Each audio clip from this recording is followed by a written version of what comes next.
Quinta-feira, 24 de outubro, e o Paddockcast está no ar. Aproveitando o sucesso que foi a 36ª edição, falando dos nossos pilotos favoritos sem vitórias na Fórmula 1, vamos fazer algo parecido no programa de hoje. Mas agora é título que está em pauta. Ou melhor, falta de título. Afinal, quem é o melhor piloto da história da Fórmula 1 que nunca conquistou um título? Eu sou o Gabriel Curti, dou já aqui meu bom dia ao Gil, com a gente mais uma vez. Bom dia, Gabriel. Quer dizer que hoje é falar com o pessoal que não levantou taça, né? Exatamente. Venceu, mas não levou. Igual alguns clubes grandes de futebol que também não têm títulos expressivos, digamos assim. Perfeitamente. Boa, boa. Não vamos falar de futebol hoje não, que senão tem um participante do programa que vai ficar meio triste. Logo mais a gente vai acionar ele. Ele vai participar? Vai participar. Separa o hino do Flamengo aí, Gil, por favor. Tá bom, deixa comigo.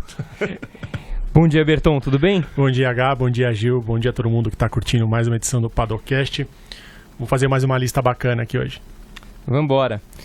Bom, eu queria começar agradecendo a todo mundo que tem acompanhado o Paddockcast, os comentários, dizer que vocês podem sossegar, que não esqueceremos a parte 2 das polêmicas da Fórmula 1. O tema de hoje veio muito porque o programa do melhor piloto sem vitória rendeu bastante, né? Então a gente resolveu falar do melhor sem título, ou dos melhores, né? Porque nunca temos unanimidades aqui, ainda bem. Eu já faço aqui minha introdução dizendo que a lista de candidatos é bem ampla. Para ter uma ideia, 7 pilotos venceram mais de 10 corridas e nunca foram campeões.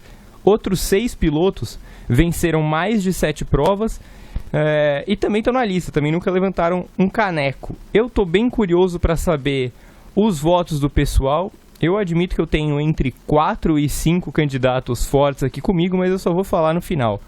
Então, enquanto o Gil já aciona a Evelyn Guimarães, que vai ser, como manda a tradição, a primeira a participar aqui com a gente, eu já vou abrir os trabalhos com Rodrigo Berton, justificando sua escolha. Eu vou de David Coulthard, que foi a minha escolha quando você soltou a pauta.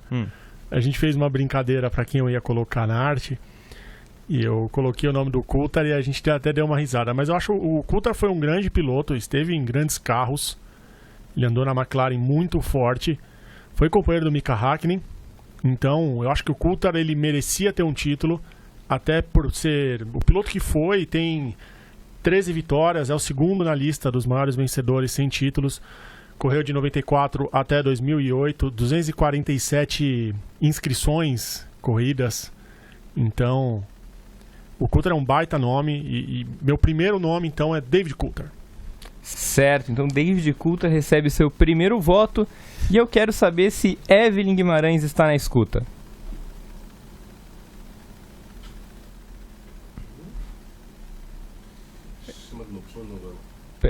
Peraí, temos Evelyn Guimarães na escuta? Temos. Oh, bom dia, Eve. Bom dia, meninos, como estamos? Tudo certo por aqui e por aí? Tudo bem também, tudo caminhando aí, né, para esse final de semana de horários contrários da Fórmula 1, né? Que a gente está acostumado de manhã e esse final de semana com o GP do México, tudo à tarde. Mas eu gosto muito desse horário, na verdade, do México.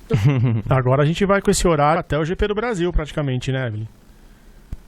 Amo. 3 corridas seguidas à tarde, e Abu Dhabi também é um horário mais... pro começo da tarde, do contrário do horário europeu. Então, pra gente, fim de temporada da Fórmula 1 é bem tranquilo. É verdade. É verdade. Ô, Eve, já conta pra gente, quem é o melhor piloto que nunca levantou um título na Fórmula 1? Então, como eu gosto muito de história, né? Como eu gosto muito de também esses ícones do esporte, enfim. E quando a gente fala... adorei o tema também, acho que vem bem na carona dos melhores pilotos sem vitória, né?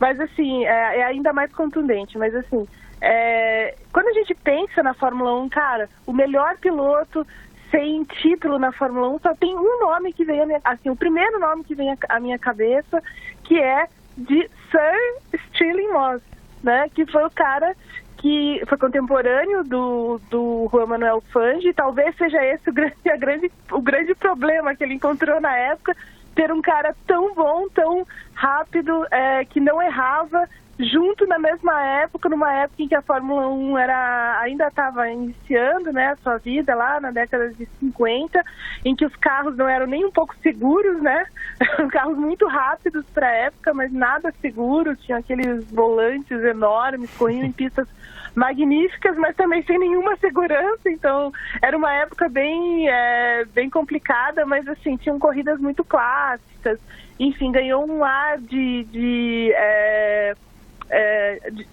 coisa de clássico mesmo, né? Quando a gente lembra dessa época da Fórmula 1.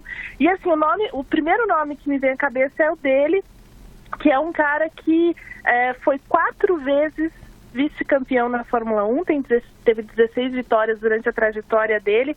Ele esteve na Fórmula 1 entre 1951 e 1961, andou de Maserati, andou de Cooper e andou de Mercedes também.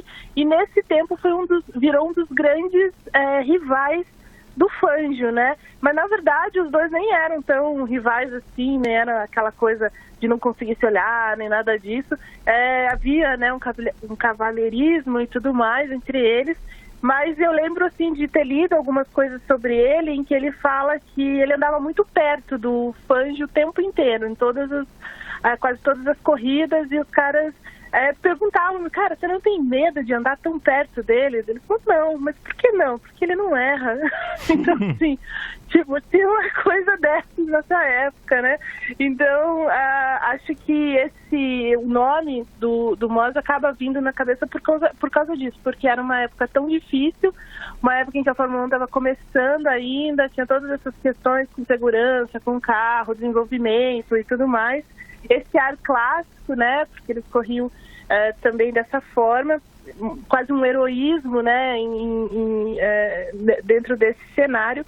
E o Stirling Moss trouxe isso, né, ele depois virou Sir Stirling Moss, então já vem toda aquela, né, aquela coisa de aquele charme, aquela elegância britânica, enfim. Então, para mim, ele é o cara que a gente pode abrir o programa mesmo falando sobre os maiores pilotos sem vitórias na Fórmula 1, né? Sem títulos, desculpa, na Fórmula 1. Eu acho bem justo, inclusive, conforme vocês forem falando um dos 5 nomes que eu anotei para o final do programa, eu já vou revelando. Então, obviamente, o Stirling Moss estava na minha lista. Ele, inclusive, é conhecido como o melhor piloto a nunca ter vencido um campeonato, né? Porque, para se ter uma ideia, a porcentagem de vitórias do jovem é mais de 20%.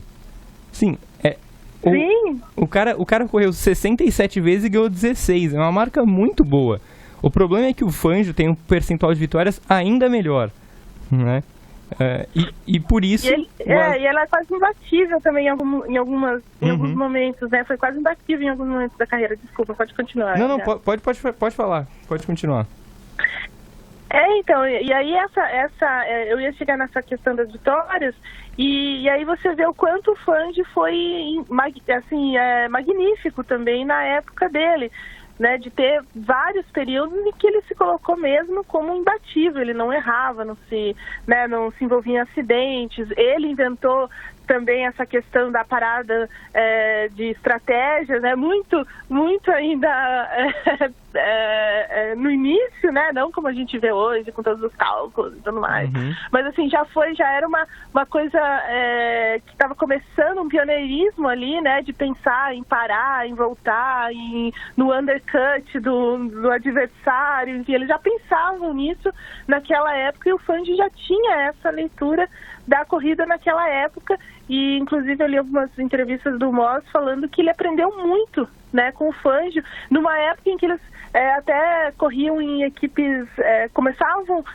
o Fangio, né, tem isso dele começar a temporada numa equipe, na Ferrari, depois mudar para Mercedes, enfim, e mesmo assim ser campeão. Teve coisas assim. E o Moss estava nesse meio, né? E foi o cara que mais se aproximou desse desempenho tão impressionante que tinha o Fangio. Por isso que a gente tem essa... guarda muito o nome dele como o melhor cara que não foi campeão da Fórmula 1, mas ele não tinha mesmo. Ele correu em boas equipes, né? Então, se a gente pegar lá, ele correu na Cooper, ele correu, que depois foi uma das primeiras equipes a dominar a Fórmula 1, né? Depois na Ferrari, correu na própria Mercedes. Então, assim, ele sempre teve grandes estruturas. Inclusive, ele tinha uma pilotagem tão apurada, tão assim, precisa, fria, que outras equipes o chamavam para acertar os carros. pra gente ter uma ideia do quanto foi grande esse cara na Fórmula 1, né? Uhum. Bom, então pra gente... E ele tem 90 anos, completou agora. Exatamente. Completou agora em setembro, 90 anos. Sim, exato, tá inteiro ainda. Então, só pra gente arredondar, no período em que o Moss esteve na Fórmula 1, os caras que foram campeões: Fangio, Ascari, Fangio. Aí o Mike Hawthorne, que foi a melhor oportunidade que o Stirling Moss teve de ser campeão, porque é o nome que acaba destoando na lista, e ele perdeu por 1 ponto a temporada de 58. Umzinho. E aí Jack Brabham e o Phil Hill. Então, 58, e inclusive o Phil Hill foi por 1 ponto de novo, e o Stirling Moss terminou em terceiro aquele campeonato. Terminou em terceiro o campeonato com 2 vitórias, só que ele abandonou 4 vezes. Então, eu diria que 58 principalmente foi a grande chance perdida, né? Sim, foi a grande chance perdida porque o Fangio não estava né? Então ele era uma outra realidade. Então, assim, e aí fica mais a marca ainda, né, do cara que não consegue vencer mesmo, não consegue ser campeão. E aí ele acabou saindo da Fórmula 1, né, deixando a Fórmula 1 também, porque eles já entraram também mais velhos e tudo mais. E, enfim, mas é uma carreira muito bonita também, pela década que foi disputada, né, por todos os rivais que tinham, não só o Fangio, né, mas assim, foi uma década de ouro da Fórmula 1, como ela é conhecida mesmo. Exatamente. Eve, pra gente fechar por hoje, eu queria saber de você, queria que você mandasse um top 3 dos pilotos da Fórmula 1 atual em ordem. Quais são os 3 pilotos que vão ser campeões mundiais e ainda não foram? Max Verstappen. Uhum. Essa é fácil, né? Sim. Max Verstappen, Charles Leclerc e Lando Norris. São os caras que vão ser campeões da Fórmula 1. E você acha que vai ser nessa ordem ou não? Vai ser nessa ordem. Muito bom. E tem alguma previsão de quando eles podem começar a ser campeões? A partir de 2021. Acho que ano que vem ainda a Mercedes domina. Não assim que ela domine como foi tipo, no começo do ano. Acho que a Ferrari vai chegar mais forte no ano que vem. Mas eu acho que a Mercedes vai conseguir ganhar da Ferrari na perfeição, na estratégia, no fato do Hamilton não tá vivendo o auge da pilotagem dele, então assim, ele vai continuar não cometendo erros, vai continuar tendo uma leitura muito precisa das corridas, marcando pontos quando não dá para vencer e vencendo sempre que dá para vencer. Então, acho que nesse momento a gente não vai ter muita mudança nesse cenário. Acho que a Ferrari vai ter uma coisa muito séria para se preocupar além do carro, que é essa rivalidade que nasceu esse ano entre o Leclerc e o Vettel. Acho que o Vettel não vai... Acho que o Vettel acordou agora, ele precisava desse choque, né? De ter alguém ali mordendo ele, então acho que ele vai voltar, ou a gente vai ter um pouco mais do Vettel ano que vem, e essa briga entre os dois vai acabar minando as coisas da Ferrari. E aí, a partir de 2021, um novo regulamento, um novo cenário da Fórmula 1, espero, né?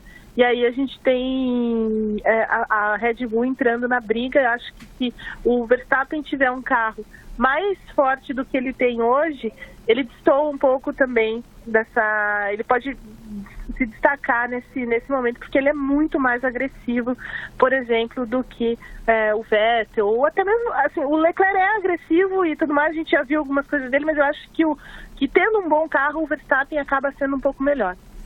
Então... E aí, em uma disputa, acho que ele vence antes do Leclerc. Então... Mas não ficaria surpresa se o Leclerc vence. Sim, exatamente. Mas eu posso entender, então, que 2020 teremos cheirinho de hepta. Sim, acho que sim. Acho que a Mercedes continua nessa balada e o Hamilton... Porque ele está muito forte. O problema dos caras que brigam contra eles é que a equipe é muito forte, mas o Hamilton também é muito forte, né? Você vê, ele não erra. Esse ano, por exemplo, quantos erros a gente pode colocar na conta dele? A Alemanha, talvez? O único, né? Então, uns assim, dois ele no não máximo. vence, né? Ou aquela, sei lá, aquela batida em Spa, não sei. E mesmo na Alemanha treinos, foi um né? fator Então, externo, né, Evelyn? Então ele saiu com o pneu slick e caiu numa poça d'água. Exato, né? não foi um erro dele, assim, foi não foi uma erro condição dele, externa. Né? Então, externa, mas assim, eu acho que a força do Hamilton é essa, ele não erra, né, ou erra muito pouco em situações em que assim não vão prejudicá-lo tanto. Em corrida ele é muito forte, né, tem uma equipe muito forte por trás dele, ele é muito forte, assim, e se ele não vence, ele tá ali em segundo, né, ou tá em terceiro, então assim, ele não abandona. Qual foi a última vez que o Hamilton abandonou uma corrida? Né, sei lá, Áustria no ano passado. Então, assim, são muitos fatores que ajudam para disputar o título, né? Agora, a Ferrari, na verdade, vive essa coisa oscilatória, assim, né? Esse desempenho oscilante dela. Então, às vezes ela faz uma baita corrida e às vezes os caras se estrepam na primeira curva. Um queima a largada, o outro joga o cara pra fora. Então, assim, não tem como disputar título dessa maneira, né? Vamos combinar. Então, por isso que eu ainda faço essa aposta, digamos, mais segura em Mercedes e Hamilton para 2020. Maravilha. Então, pra gente fechar, Eve, quem vai ganhar o GP do México? Max Verstappen. Então, não teremos Hamilton ainda campeão. Não, Hamilton vai... Eu continuo com a minha aposta do briefing do GP do Japão. O Hamilton vai comemorar o título no Brasil. Olha aí. Tá bom, Eve. A Evelyn quer sair de Interlagos às 3 da manhã. Não, eu sei qual que é a questão. A Evelyn quer ir pra festa. A Evelyn, ela quer ir pra festa tal qual o Vitor Martins foi na de Kimi Raikkonen. E eu acho que a Evelyn se foi. Teve um turum aí da ligação. A gente tá ligado nesse movimento, dona Evelyn Guimarães. Leve a gente. Então tá bom. A Eve caiu mesmo?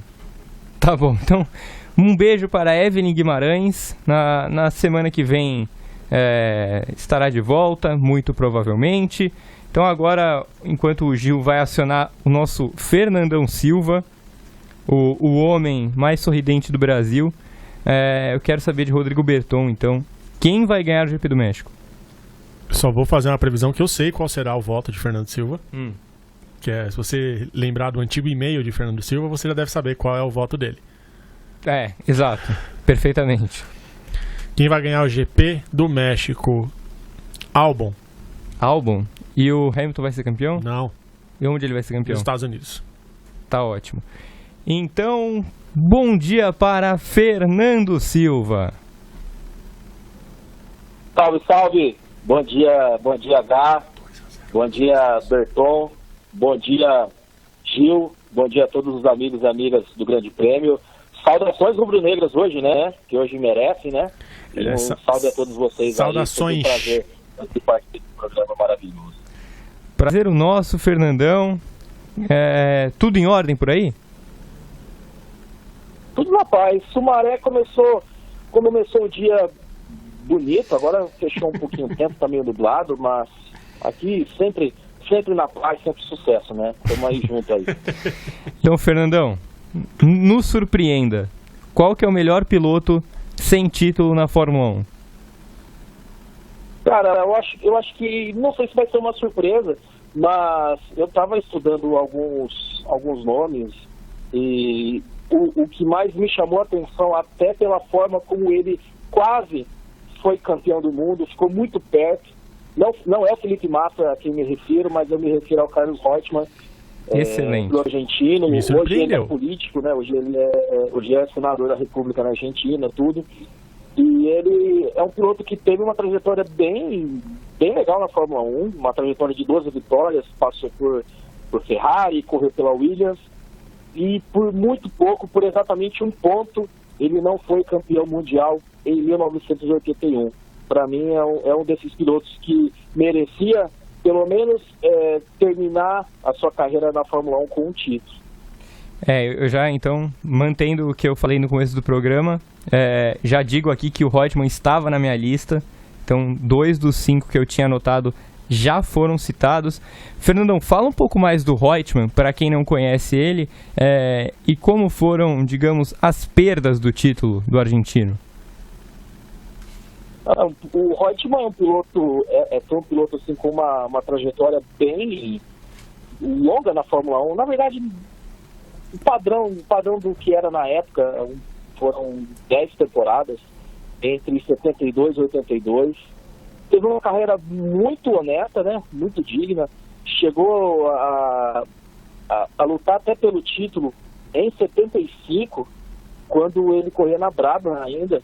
Na verdade, não chegou a lutar pelo título, mas ele conseguiu se colocar bem, ganhou corridas em um ano que foi protagonizado pelo Niki Lauda e pelo Emerson Fittipaldi, os dois que foram os grandes nomes daquela temporada. Mas ele teve uma trajetória assim, bem interessante na Fórmula 1. O fato de ele ter vencido 12 corridas, ficado muito perto de ser campeão. E aí eu lembro da temporada de 81, em que ele corria pela Williams, e ele incrivelmente dominou aquela temporada, né? Em termos não de vitórias, porque ele ganhou menos corridas que o Nelson Piquet, por exemplo. Mas ele foi muito constante ao longo de toda a temporada e liderou a classificação do campeonato desde o segundo GP, no caso o GP do Brasil. E assim foi até a última corrida, que foi o GP de Las Vegas, que foi disputado no estacionamento, uma pista improvisada, né? Na época existia muito disso na Fórmula 1. É uma pista improvisada no estacionamento do Caesars Palace, do hotel, um mega hotel em Las Vegas. E foi tudo muito estranho, porque o Reutemann tinha tudo para chegar lá em condições de ser campeão. Tinha 2 pontos de vantagem para o Nelson Piquet. Só que ele teve um problema no sábado, e aí naquela época existia bastante disso, ele teve de recorrer ao carro reserva, só que esse carro reserva não foi o bastante sequer para ajudá-lo a pontuar, né? E o Nelson Piquet também teve uma performance também bem complicada, mas ele conseguiu terminar nos pontos, ele marcou o 5º lugar, foi o 5º colocado naquela corrida, e foi isso que acabou salvando. O Reutemann terminou em 8º. Então, assim, por um ponto de diferença, 50 a 49, o Piquet foi campeão, conquistou seu primeiro título mundial, e o Reutemann ficou muito perto dessa taça. E daí em diante ele ficou só mais um ano na Fórmula 1, aquele que foi em 82, para encerrar a carreira, para depois, mais tarde, enveredar pela trajetória política, sendo governador de Santa Fé, e hoje ele é senador da República lá na Argentina. Exatamente. Esse campeonato de 81, que o Fernandão falou, o Reutemann perde por 1 ponto, né? Então é um campeonato bem amargo. Mas a curiosidade, né, já que a gente falou tanto de muitas vitórias sem um título, a curiosidade é que o Reutemann só ganhou 2 corridas em 81. Por exemplo, em 74, ele venceu 3 corridas. E em 78, ele venceu 4. Então, talvez a falta de vitórias nessa temporada, apesar dele ter sido bem regular, né, Fernandão? Talvez essa falta de vitórias fez a diferença, né? Foi o que acabou comprometendo no fim das contas, né? Porque era uma temporada muito forte, com pilotos muito fortes. Além do que o Alan Jones fez uma temporada muito boa, tanto que a pontuação do Jones, ele ficou apenas 3 pontos atrás do Reutemann no campeonato. A Williams foi a campeã mundial dos construtores, o que reflete a força dessa dupla de pilotos, do Alan Jones com o Reutemann. Jones, inclusive, ele tinha sido campeão mundial no ano anterior. Então, assim, foi realmente foi difícil naquela época, assim, pelo menos a Williams, né? A Williams não tinha muito essa tradição, até hoje, né? Essa questão de jogo de equipe e tudo. Então, assim, ganhasse na pista, ganhasse na pista. Então não tinha muito essa questão de você priorizar um piloto ou outro, e não à toa que o Reutemann perdeu o campeonato. De repente, se fosse hoje com uma equipe, por exemplo, como a Ferrari, certamente eles priorizariam quem estivesse melhor no campeonato e dariam essa chance para o Reutemann ser campeão, e de fato poderia ter sido, né? Mas por um ponto, você vê que como ficou perto desse campeonato, ficou muito perto desse título, faltou realmente esse mísero ponto aí para completar aí, para fazer o Reutemann ser um dos campeões do mundo. Não aconteceu por muito pouco. Fernandão, eu sei que um exercício de imaginação nem sempre é das coisas mais fáceis do mundo, mas vamos imaginar um pouco. Se o Reutemann tivesse feito a temporada de 82, você acha que ele teria sido campeão? Visto que foi uma temporada extremamente esquisita e que o Keck Rosberg foi campeão com uma vitória? Isso é bizarro demais, né? Para você ver que essa temporada foi talvez a mais estranha nesse sentido, né? Por exemplo, o Rosberg ser campeão com uma vitória é quase surreal nos dias de hoje, né? Mas eu acredito que não, até porque a Renault teve um campeonato muito forte também, o Alain Prost também concorreu bem, foi um piloto assim que se destacou. O próprio Niki Lauda também teve uma jornada bem honesta, também até de vitórias também. Mas eu acredito que não, acredito que a partir de 82 mesmo, aí o tempo do Reutemann já de fato passou, né, tudo, né? E enfim, acho que se ele tivesse disputado pra valer mesmo, talvez poderia ter lutado pelo título, mas eu não acredito que chegaria a ser campeão, mesmo nessa situação toda em que a regularidade valeu muito mais do que a vitória em si.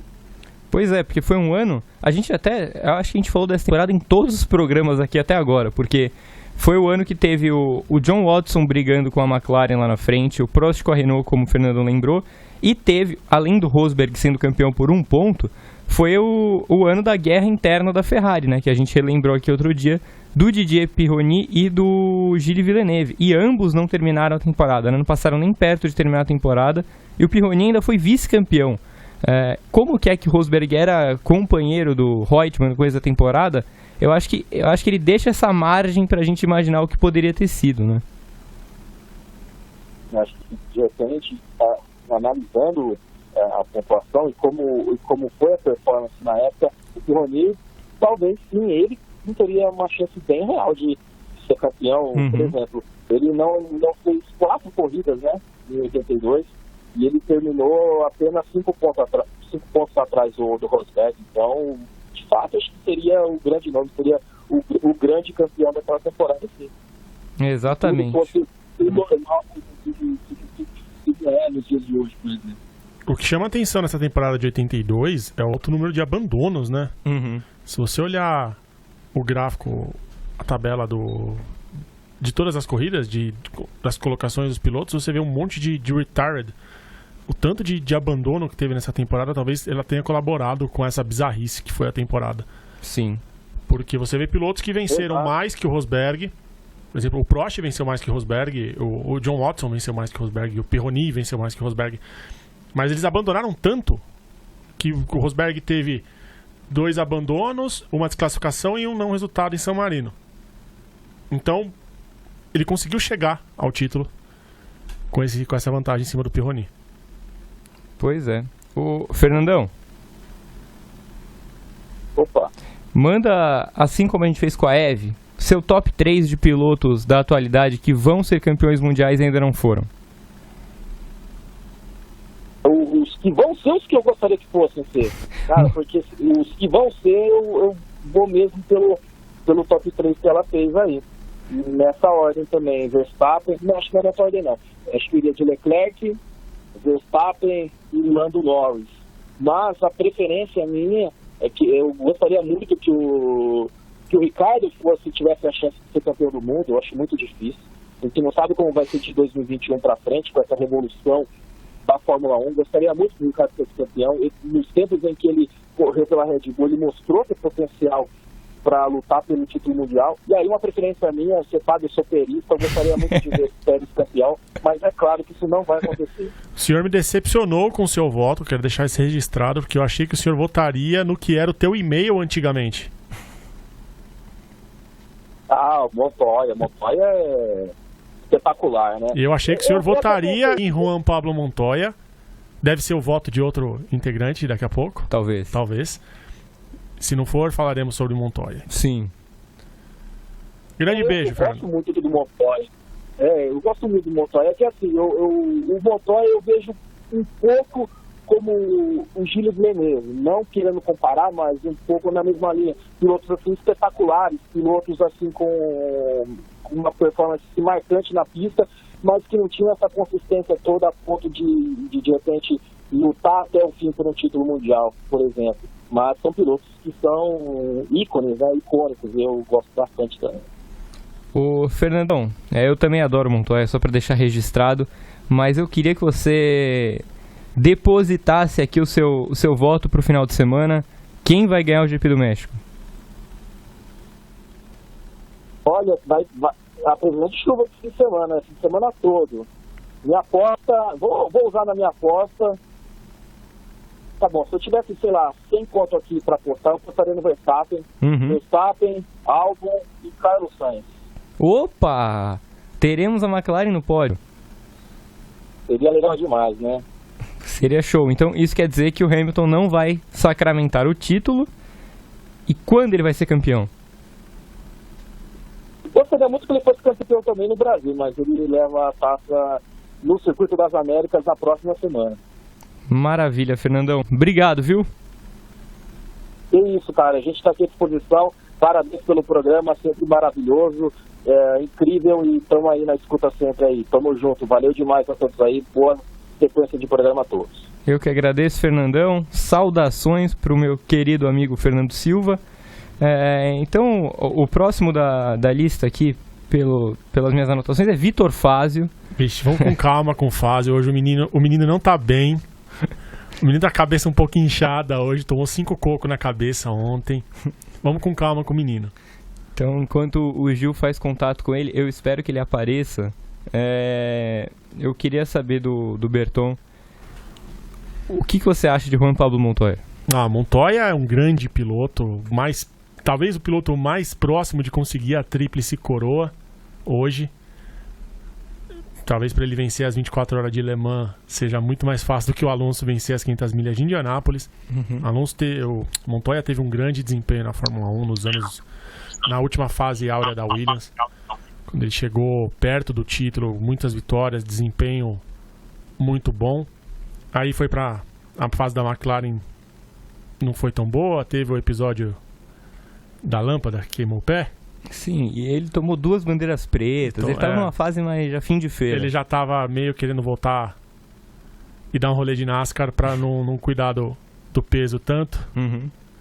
Não brilhou na NASCAR, voltou para a Indy, ganhou mais uma Indy 500. Então Montoya, para mim, tá na minha lista no top 5 dos pilotos sem título, dos melhores pilotos.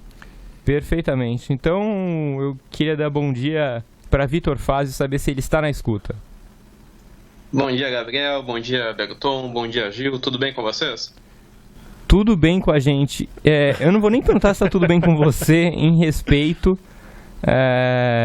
Mas dentro do possível, como está seu dia, Citor? Eu não sei do que vocês estão falando, eu torço pro Juventude. Justo. Vitor, com 40 minutos do segundo tempo, o que você estava fazendo? Dormindo. Mentira, a gente sabe que não. Não, eu tava dormindo sim. Depois do 3-0 eu tava dormindo já. Isso é que horas aí? Pô, o jogo começou 2h30, já era quase 4 da manhã. Meu Deus do céu. Merece. Ô Citor, vamos falar de coisa boa? Me conta aí, quem que é o seu piloto favorito que nunca foi campeão da Fórmula 1? Olha, eu separei pra falar do Ronnie Peterson hoje, que no meu entendimento é um piloto que merecia sim estar nesse hall de grandes campeões da Fórmula 1, não só pelo talento, pelos resultados, mas também por ter um estilo de pilotagem que eu considero um dos mais arrojados, um dos pilotos mais ousados daquela Fórmula 1 marcante dos anos 70. Então já temos aqui o terceiro nome da minha lista inicial sendo citado no programa. Eu também separei o Peterson. Eu acho ele um piloto espetacular e que ele não foi campeão por um detalhe, né? Conta pra gente quais foram os detalhes que evitaram que esse piloto de 10 vitórias fosse campeão do mundo. Bom, a grande questão é que o Peterson, ele na verdade era um piloto que sempre conseguia vitórias, mas ele nunca teve aquela temporada em que realmente tudo deu certo. Por exemplo, em 73 ele conseguiu 4 vitórias, mas ele estava na Lotus e a equipe dominante era a Tyrrell. Em 71 ele foi vice-campeão, mas ele estava na Marte e a Tyrrell era dominante. Em 78 foi aí sim a grande chance da carreira dele, que ele estava na Lotus, e a Lotus era a equipe dominante, mas aí havia um outro problema, que o companheiro de equipe era o Mario Andretti, e o Andretti estava mais tempo na equipe, ou seja, eu conhecia melhor aquele carro, aquela Lotus 78 e depois Lotus 79, que, enfim, acabou fazendo a diferença, porque quando a gente olha para o resultado final da temporada, o Andretti ele teve 6 vitórias e o Peterson teve 2. Ou seja, houve sim uma briga entre os dois, principalmente porque o Peterson tinha alguma regularidade, apesar de não vencer tanto. Acontece que o Andretti ele sempre parecia estar com algum tipo de vantagem, em termos de como lidar com o carro. E aí tinha uma outra questão, que o Peterson ele era um piloto que ele tinha como característica muito aquela coisa de deixar o carro sair de traseiro. E isso era uma coisa que não funcionava muito bem com esse carro da Lotus, que era um carro que já tinha o efeito solo. Então, o Andretti conseguia se adaptar melhor ao estilo do carro, enquanto o Peterson ele sofria um pouco para fazer isso acontecer. E aí, a campanha do Peterson, as chances de título do Peterson acabaram naquele GP da Itália de 78. Primeiro porque o Peterson abandonou naquilo que era visto como um acidente grave, um acidente sério, mas que a princípio não colocava em risco a vida do Peterson. Só que aí, poucos dias depois, por conta de complicações no hospital, o Peterson morre no hospital e, de fato, qualquer briga pelo título fica completamente em segundo plano. E a Fórmula 1, ali do fim dos anos 70, fica se perguntando... Peraí, acho que Vitor Fazio caiu. Eu não vou fazer a piada que foi gol do Flamengo mais um, não vou fazer.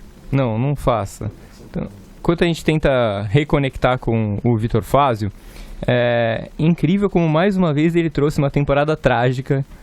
Boca funérea. O camarada é funério. Não, mas essa foi justa, porque o Peterson merecia ser lembrado. E é curioso como essa temporada ela acaba. Obviamente ela acaba nesse GP da Itália, né? Que o Peterson acaba morrendo depois.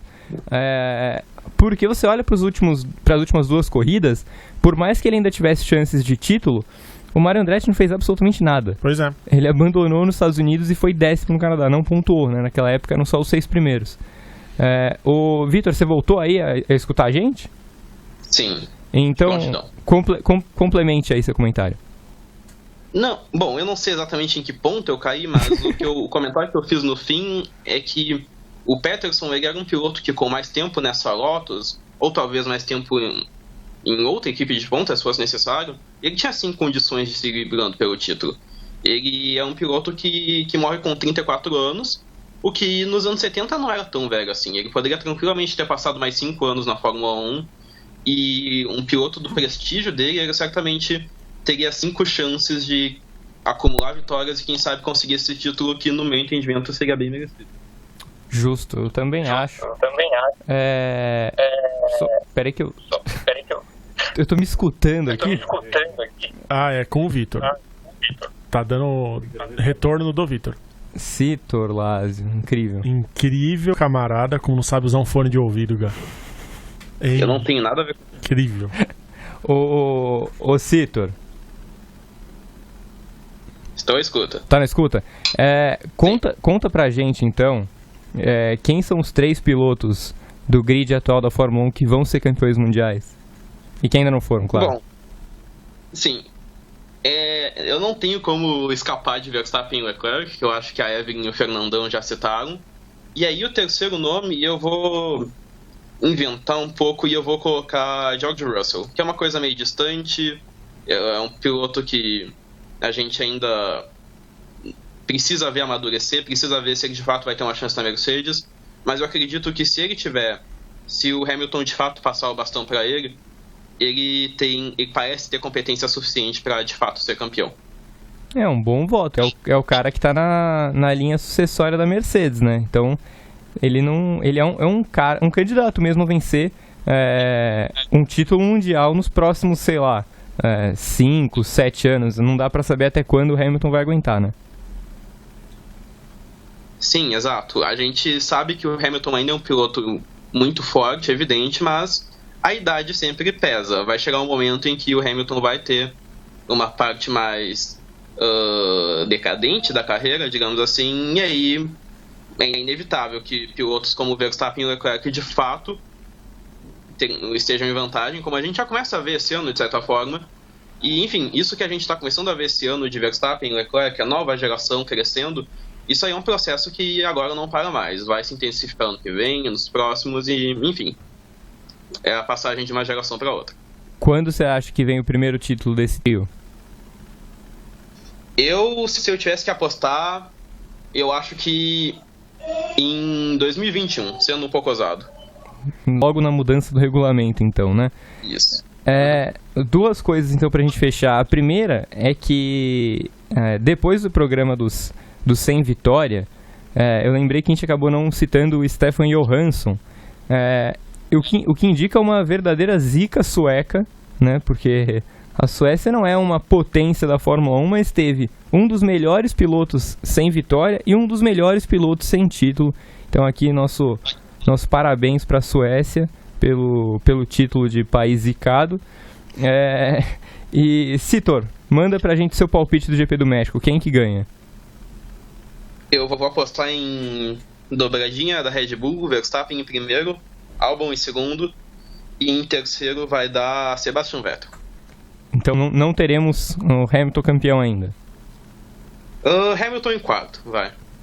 Então, peraí, o Bottas vai chegar em que posição? Não vai ser campeão, mas vai deixar encaminhado.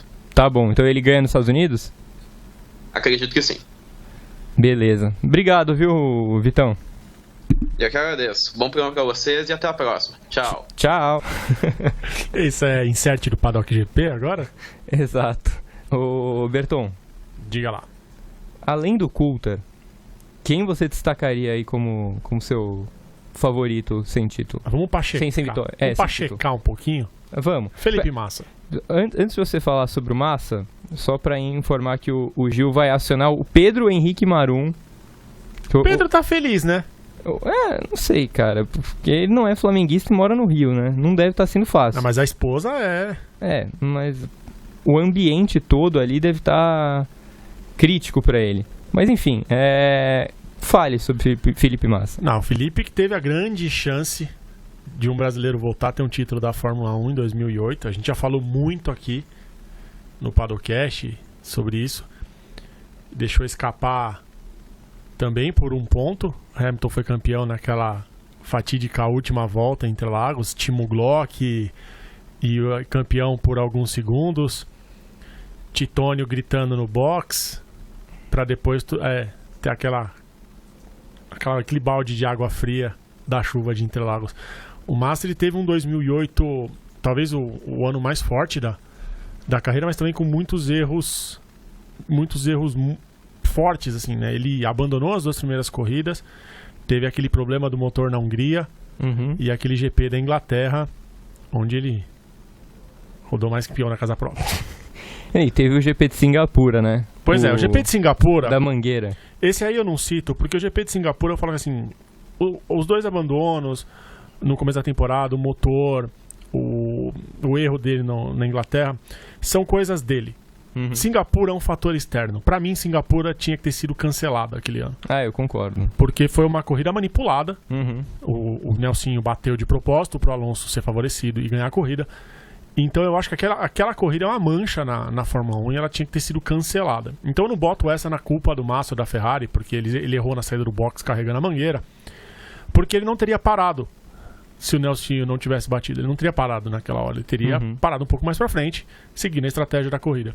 Então ele parou, porque o Nelsinho bateu. O Nelsinho mudou o fim do campeonato. Sim. Então, pra mim, Singapura tinha que ter sido cancelada.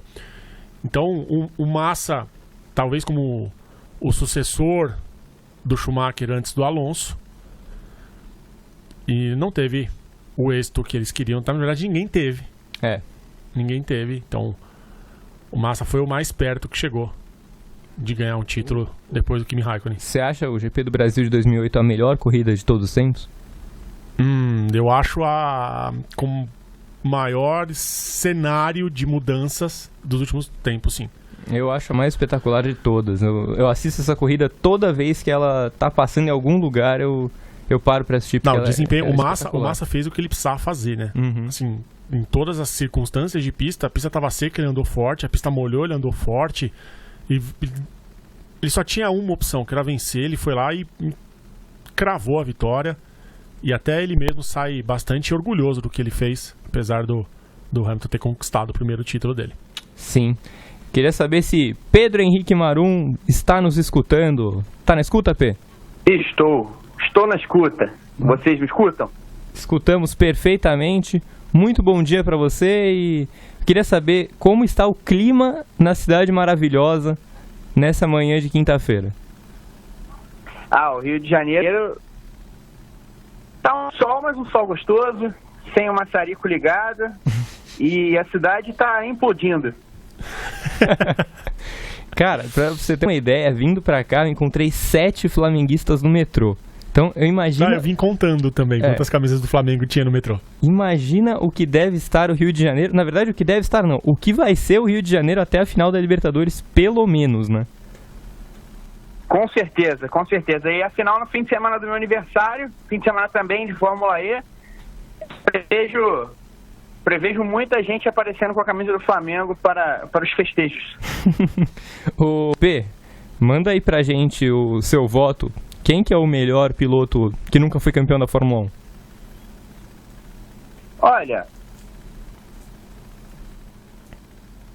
Olha, é claro que eu pensei também no Sterling Moss e no Ronnie Peterson, enfim. A gente vai anotando uma listinha e vai... que serão possíveis. Eu vou ficar, no fim das contas, com o Gilles Villeneuve, né? Acredito que ninguém tenha falado. Não, ninguém falou. Pode discorrer sobre o canadense. A questão com o Gilles Villeneuve, é claro que você pensar no Moss, por exemplo, o Moss foi 4 vezes vice-campeão, também ficou 2 vezes em segundo nas 24 horas de Le Mans, é curioso isso.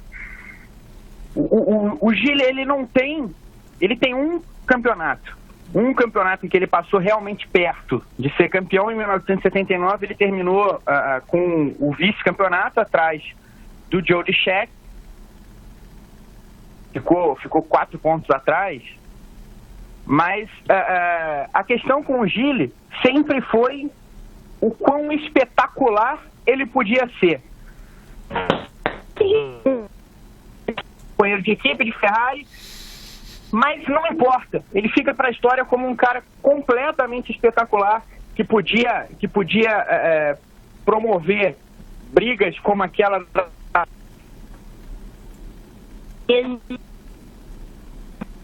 coisas incríveis com o carro, que podia aproveitar qualquer buraco e colocar o carro dele, e por isso muita gente considera o Villeneuve, muita gente, não sei quanta gente, mas o Villeneuve é considerado, é um piloto citado quando se fala do melhor de todos os tempos.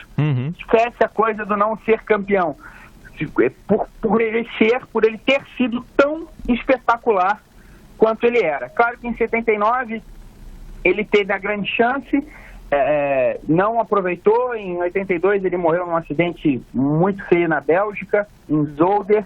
Era a grande chance do Ferrari, né, do chefão. Acabou não se concretizando, tinha 32 anos, óbvio que ele ainda tinha uma carreira longa pela frente.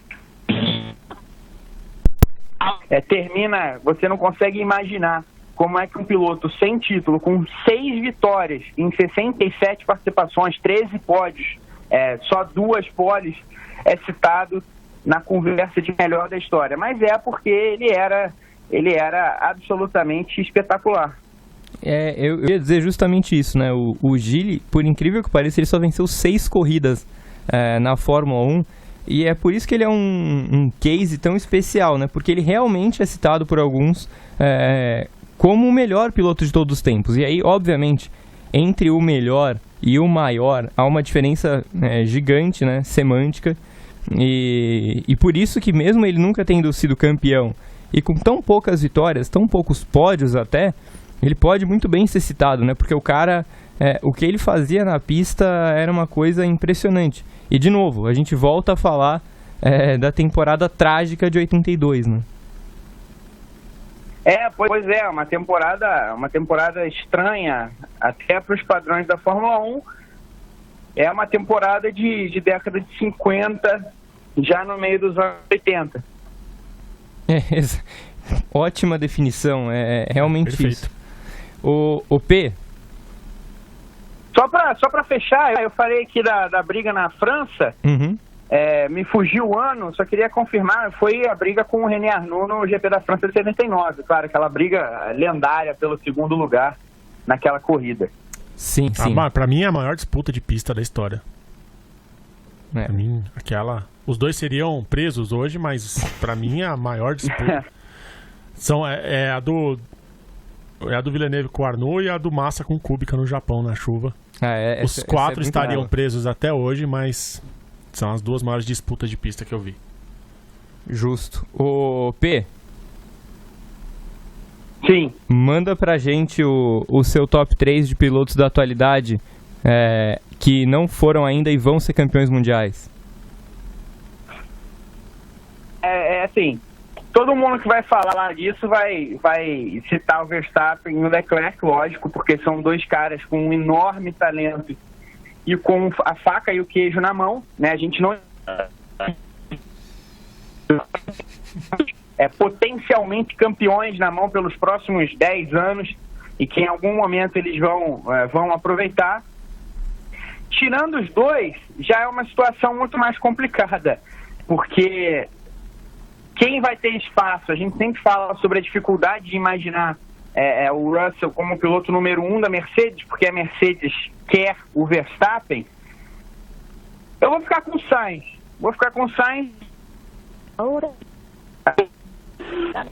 Uma equipe grande, em algum momento a gente imagina vai recuperar esse status de equipe que tem um carro potencialmente campeão, e eu acho que ele está bem colocado ali, bem preparado para também uma longa carreira na equipe e só sair de lá, se for o caso, de repente para uma equipe que tenha um carro campeão onde ele possa brigar. Acho que essa temporada coloca o Sainz bem nos holofotes. No último briefing, depois do GP do Japão, a Evelyn comparou o Sainz com o Button, né, que é um cara que se estiver num lugar onde tudo der certo, onde tudo caminhar corretamente, colocar o Sainz nessa tríplice lista aí. Boa, bom palpite. Ô P, por fim, quem vai ganhar o GP do México?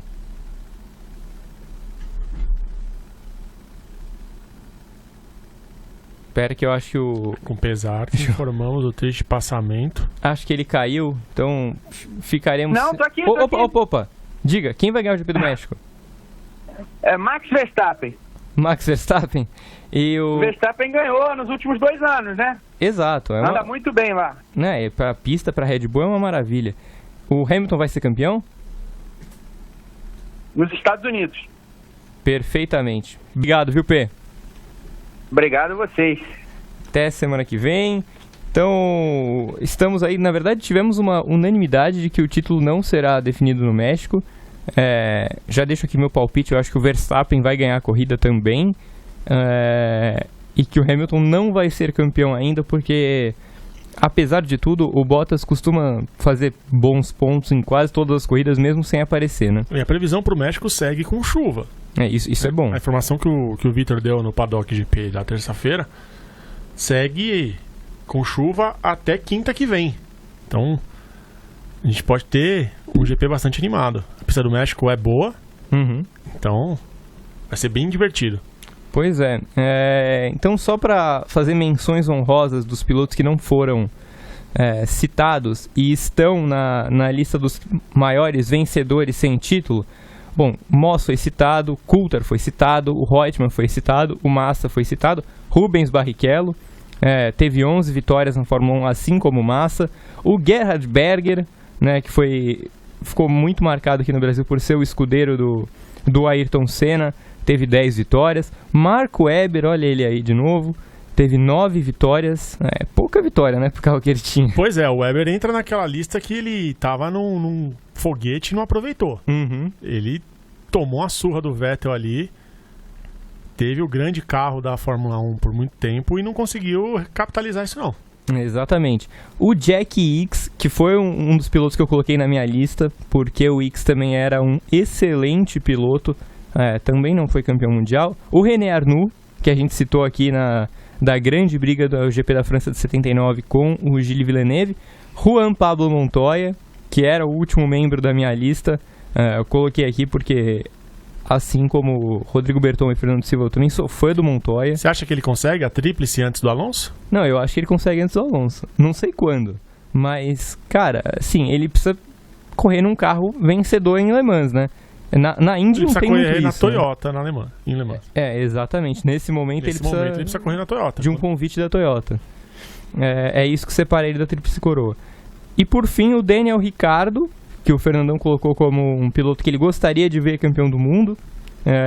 Eu acho que o bonde meio que passou pra ele, mas eu também acho que no auge ele era um piloto que merecia mesmo. Não, ele merecia, mas já foi. Não vai rolar, né? Não, já foi. E o Max Verstappen já tá nessa lista. O Verstappen é o próximo. Então, eu tenho minhas dúvidas. Eu quero ver como é que vai ficar a Fórmula 1 depois do regulamento novo, para ver se a gente deve apostar em Leclerc ou Verstappen. Mas eu acho o Verstappen mais piloto do que o Leclerc hoje, isso não tem a dúvida. Só que eu acho que o Hamilton vai ser campeão também ano que vem. E aí só com o regulamento novo que a gente vai ter uma ideia do que esperar. É isso, viu, Berton? Obrigado. De nada, obrigado mais uma vez pelo convite. Obrigado a todo mundo que ouviu e assistiu ao Paddockcast de hoje. Semana que vem estaremos aqui mais uma vez, já estou sabendo. Estaremos aqui na Central 3 mais uma vez. Sempre um prazer, sempre que precisarem, só me chamar que eu apareço aqui para falar algumas groselhas. Apareça, nós gostamos da sua presença. Queria agradecer o Gil também. Obrigado por mais um programa. Estamos juntos. Esse foi o Paddock. Esse foi o Paddockcast de número. Calma. Sim, eu troquei as bolas aqui. Esse foi o Paddockcast de número 39. Eu espero que tenham gostado. Que voltem na semana que vem. Só pra lembrar? Diga. Final de semana tem briefing. Exatamente. Tenho aqui anotado. Deixei anotado a nossa programação aqui. Semana que vem a gente volta umas 11 e pouquinho, né? Já tá tradicional. Umas 11h10 mais ou menos. Só que o YouTube a coisa segue sem parar. Paddock GP na terça-feira, às 7h30 da noite. GP às 10 todo dia, 10 da manhã e 10 da noite. O Prancheta GP que entrou ontem de manhãzinha. Mas nesse final de semana, né, já pensando na Fórmula 1, no primeiro match point do Lewis Hamilton, a gente tem o briefing do GP do México. É 7 da noite? Provavelmente. O Vitor falou que é 7 da noite no sábado e no domingo. Mas a confirmar. Porque se acontece alguma coisa que nem foi na Bélgica, a gente atrasa um pouquinho. Uhum. Então, 7 da noite é o combinado. Então, a princípio, 7 da noite do sábado e do domingo. Você horário... vai participar? Vamos ver. Vê minha agenda aí. Então, por hoje é só. Vou mandar mensagem pro seu assessor. Tem que falar com a minha Ascom. Um abraço a todos que participaram, que nos escutaram, nos assistiram. E até semana que vem. Tchau, tchau.